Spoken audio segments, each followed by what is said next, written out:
அனைவருக்கும் வணக்கம்ப. தமிழச்சி அனுசூயா, கற்பது தமிழிலிருந்து. டாக்டர் மா ராசமாணிக்கனார் அவர்கள் பல்லவர் வரலாறு என்கின்ற நூலின் வழியாக கூறுகின்றார். குறிப்பாக நில அளவை, முகத்தல் அளவை, நீட்டல் அளவை என்கின்ற அந்த அளவைகளுக்குள்ள இருக்கின்ற பகுதிகளிலிருந்து எவ்வாறு வரிகளை பெற்றார்கள். வாங்க வீடியோக்குள்ள போகலாம்.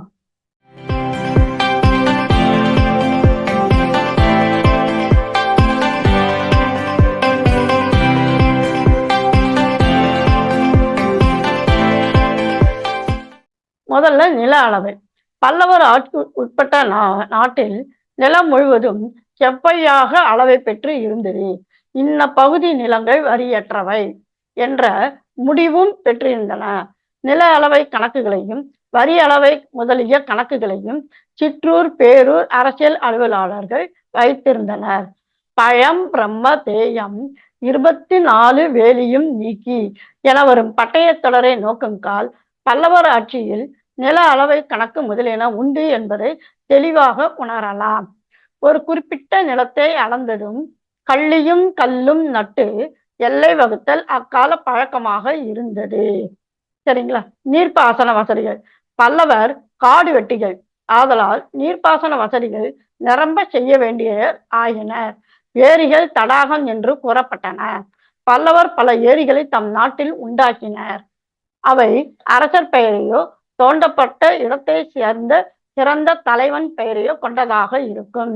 உதாரணமாக ராச தடாகம், பிரளய தடாகம் அதாவது தென்னேரி, மகேந்திர தடாகம், சித்திரமேக தடாகம் அது மாமண்டூர் ஏரி, அடுத்து பரமேஸ்வர தடாகம், கூரம் ஏரி, வைரமேகன் தடாகம் இதெல்லாம் பார்த்தீங்கன்னா மன்னனுடைய பேரு. வைரமேகன், இந்த மகேந்திரன் இதெல்லாம் மன்னனுடைய பெயர்கள். வைரமேகன் தடாகம் என்பது உத்தரமேரூர் ஏரி. வாலி வடுகன் என்பவன் வெட்டுவித்த வாலி ஏரி. குன்றாண்டார் கோவில் அது புதுக்கோட்டையில் இருக்கின்றது. அதே போன்று திருச்சிராப்பள்ளியில் ஆலம்பாக்கத்தில் மாரிப்பிடுகன் என்பவன் வெட்டுவித்த மாரிப்பிடுகி ஏரி.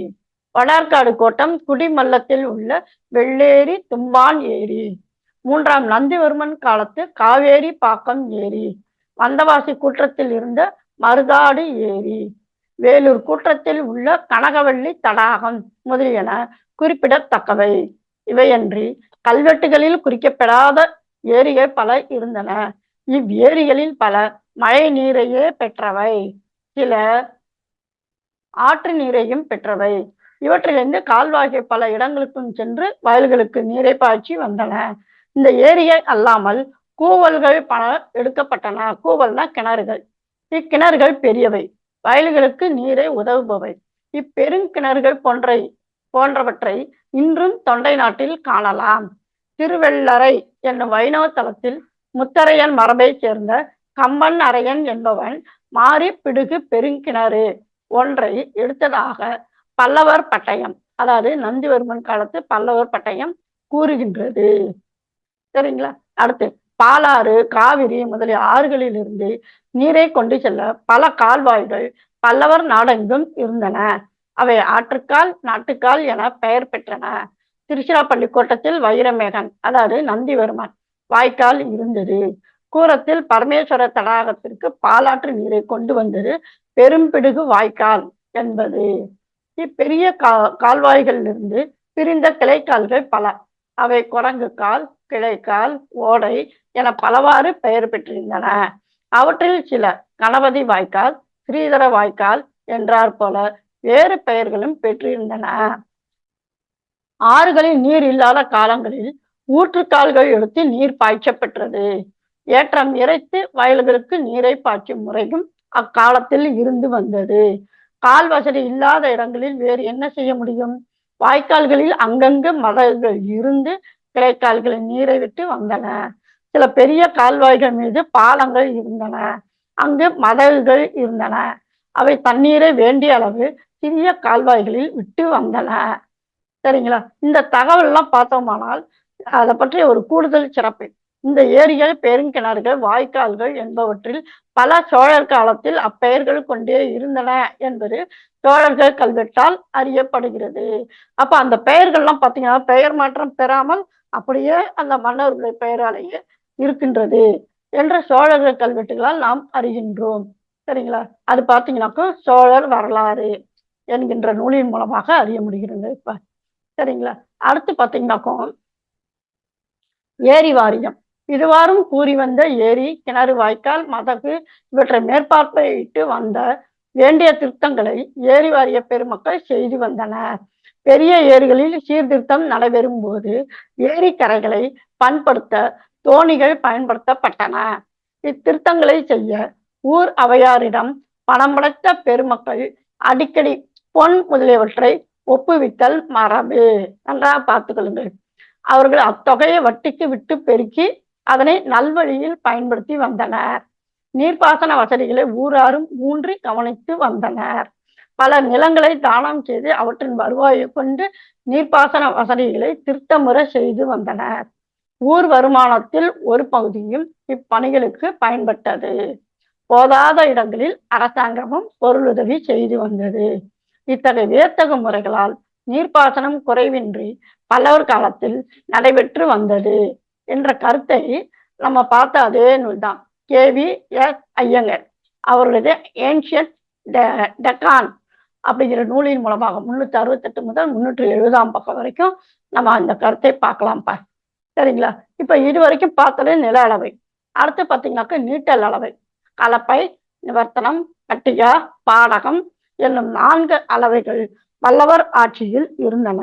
இப்ப இவ ஒவ்வொன்றுத்துக்கும் என்னென்ன அர்த்தம்னு சொல்றாரு பாருங்க ஆசிரியர். கலப்பை அப்படின்னா 2 எருதுகள் பூட்டப்பெற்ற ஒரு கலப்பையை கொண்டு குறிப்பிட்ட ஒரு நேரத்தில் ஒருவன் உழும் நிலத்தின் அளவு கலப்பை எனப்பட்டது. நிவர்த்தனம்னா என்ன? ஒருவன் ஒரு குறிப்பிட்ட நிலப்பகுதியிலிருந்து குறிப்பிட்ட நேரத்திற்குள் நடந்து புறப்பட்ட இடத்தை அடைந்தவுடன் அவனால் எல்லை கோலப்பட்ட நில அளவே நிவர்த்தனம் எனப்பட்டது. இது பார்த்தீங்கன்னாக்கா கங்க நாட்டில் இந்த மாதிரியான பெயர்கள் உண்டு அப்படிங்கிற குறிப்பு நமக்கு கிடைக்குது. இது புரியுதுங்களா? நிவர்த்தனம்னா ஒருத்த ஒரு இடத்துல இருந்து கிளம்பி போவான், மறுபடியும் போன இடத்துல இருந்து மறுபடியும் கிளம்பின இடத்துக்கு அவன் வந்து சேரணும். அப்ப அந்த அளவு என்னவோ அதுதான் நிவர்த்தனம். சரிங்களா? பிற்காலத்தில் 200 சதுர முழம் என்று கொண்ட நிலப்பரப்பே நிவர்த்தனம் என பெயர் பெற்றது. அடுத்து 3வதா பட்டிகான்னு சொன்னாரு. பட்டி என்பது ஆட்டை ஓர் இடத்தில் கட்டி அதன் கயிற்றின் உதவியால் சுற்றும் அளவே உடைய நிலப்பகுதியை ஆகும். அப்போ ஒரு ஆட்டை ஒரு இடத்துல கயிற்றுல கட்டுவாங்க. அந்த கயிற்று நீளத்துல அந்த ஆடு என்ன செய்யும்? இப்படி நடந்து ஒரு சுற்று நடந்து வருதுன்னு வச்சுக்கோங்களேன், அந்த பகுதி தான் பட்டிகா. அடுத்து பாடகம்னா என்ன? 240 குழி கொண்ட நிலம். பிற்கால பட்டயங்களிலும் கல்வெட்டுகளிலும் வேலி குழி என்பன அளவைகளாக காணப்படுகின்றன. குழி அப்படின்னாக்கும் 144 சதுர அடி முதல் 576 சதுர அடி வரை. சரிங்களா? நிருபதங்கன் காலத்தில் ஒரு குழி 81 சதுர அடி அளவை உடையதாக இருந்தது. சரிங்களா? இந்த நீட்டல் அளவைகளோடு 4 சான்கோல், 12 சான்கோல், 16 சான்கோல் முதலிய நீட்டல் அளவைகள் இருந்தன என்பதும் கல்வெட்டுகளால் அறியும் செய்தி ஆகும். இதற்கான குறிப்பு கொடுக்கின்ற நூல் கொடுக்கிறார் பாருங்க. இத்தகைய நீட்டல் அளவுகள் கங்க நாட்டில் வரிசைக்கோல், கங்கக்கோல், பெருந்தக்கோல், மர்குந்திக்கோல், சச்சவிக்கோல் என பலவாறு வழங்க பெற்றன. இது என்ன அப்படின்னாக்கும் கங்காட் ஆஃப் தலக்காட் அப்படிங்கிற நூலின் மூலமாக நாம் அறிய முடிகிறது. சரிங்களா? இப்ப அடுத்ததாக முகத்தல் அளவை. முகத்தல் அளவைனாக்கும் அவை எடுத்து முகழ்றது லிட்டர் அளவு இருக்கு இல்லையா, அதுதான் முகத்தல் அளவை. நாழிகள் பல பெயர்கள் பெற்றிருந்தன. அவை கருநாழி, நால்வால் நாழி, மாநாய நாழி, பிழையா நாழி, நாராய நாழி, அதாவது நாராயண நாழி. உரி என்பது ஒரு முகத்தல் அளவே கருவியாகும். ஒரு கல்வெட்டில் பிருத்திவி மாணிக்க உரி என்னும் பெயர் காணப்படுகிறது. பிருத்திவி மாணிக்கம் என்பது நிருபதுங்கவர்மன் மனைவி பெயர் ஆகும். இங்கெல்லாம் பல அளவைகள் கோப்பெரும் தேவியர் பெயர்களை கொண்டனவாக இருந்திருக்கலாம். விடேல், விடுகு, உழக்கு என்பது பொதுவாக முத்திரையிடப்பட்ட பல்லவர் கால முகத்தல் கருவி ஆகும். அது எல்லா பல்லவர் அரசர் காலத்தும் இருந்து வந்ததாகலாம். எண்ணெய், நெய், பால் முதலிய அளக்க பயன்பட்ட சிறிய அளவை பிடி எனப்பட்டது.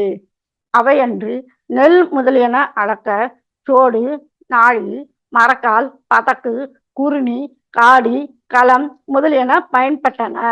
இந்த கருத்தை எந்த நூல் மூலமாக அறியலாம் அப்படின்னாக்கும் டாக்டர் ஜி மீனாட்சி அப்படின்றவங்க எழுதிய நூல் administration and social life under the Pallava என்கின்ற நூலின் மூலமாக நாம் அறியலாம். சரிங்களா? ஆக இந்த அளவைகளோட நிறுத்தல் அளவை, நிறுத்தல் அப்படின்னாக்கும் என்ன அர்த்தம்? அதாவது 1 கிலோ 2 கிலோ நிறுத்துவோம் இல்லையா, அந்த அளவைகள். களஞ்சு மஞ்சாடி என்பன பொன் முதலியன நிற்கும் அளவைகள். கழஞ்சி என்பது பல பட்டயங்களில் காணப்படும் அரசாங்க அளவை அப்படின்னாக்கும் ஸ்டாண்டர்ட் வெயிட். களஞ்சியின் 12ல் ஒரு பாகம் மஞ்சாடி. அதனால்தான் பட்டயங்களில் களஞ்சிற்கு வட்டி குறிப்பிட்ட போதெல்லாம் மஞ்சாடி அளவை குறிப்பிடப்பட்டுள்ளது என்று இந்த கருத்துக்களை எல்லாம் டாக்டர் மா ராசமாணிக்கனார் அவர்கள் பல்லவர் காலத்து வரி முதற்கொண்டு அளவைகளையும் நமக்கு நாம் எடுத்த குறிப்புகளுடன் நமக்கு கொடுக்கின்றார்ப்பா. சரிங்களா? ஆக பல்லவர் காலத்தில் இவ்வாறாக அளவைகள் முறைகள் இருந்தன. சரிங்களா? இதனோடு தொடர்புடைய பதிவுகளின் இணைப்பை இணைக்கின்றேன்ப்பா. அவற்றை இணைத்து பதியுங்கள். மீண்டும் ஒரு புதிய பதிவில் சந்திப்போம். நன்றி, வணக்கம்.